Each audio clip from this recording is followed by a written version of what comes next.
Hello everyone and welcome to my YouTube channel. Today we are going to discuss about how to fix there was a server error creating your account. Please try again later. Apple ID couldn't be created because of a server error. For example, if you want to invite some of your family members to your Apple ID, or you want to share your Apple ID account with some of your family, so as you click on that, then you can simply see this kind of error. So how you can fix that? For this, what you have to do, you have to simply watch this video completely. So without wasting any time, let's start the video. So first of all, what you have to do, you have to close this page, and after closing the page, you have to make sure that you are connected to a proper Wi-Fi internet connection. And after that, what you have to do, you have to simply turn on the airplane mode for some second, and after that you have to simply turn it off again.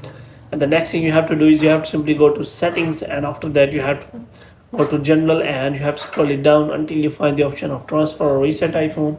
So here you have to simply click on reset, and you have to reset all of your network setting, and after that you have to simply go back.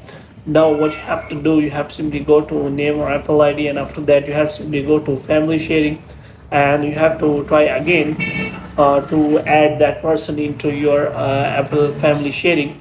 But if the problem is still there, then there may be a server error in Apple, so that you have to simply wait for some time, and after that you simply try again to add that person into your family account. If the problem is still there, then you can simply contact the Apple support and ask for the solution. And if the problem is still there, then here is another solution, that you can simply create a new account of Apple ID, and after that you can simply log in with that account, or you can simply add that family member into that account. So in this way you can simply solve the problem. If the problem is still there after trying all methods, then you can simply go to the Apple discussion and search for the problem, whether any of the members are having the same issue or not. If any of the members having issue, then they will guide you how to solve that error. So hope you have liked this video. If you get more videos like these, you can subscribe our channel.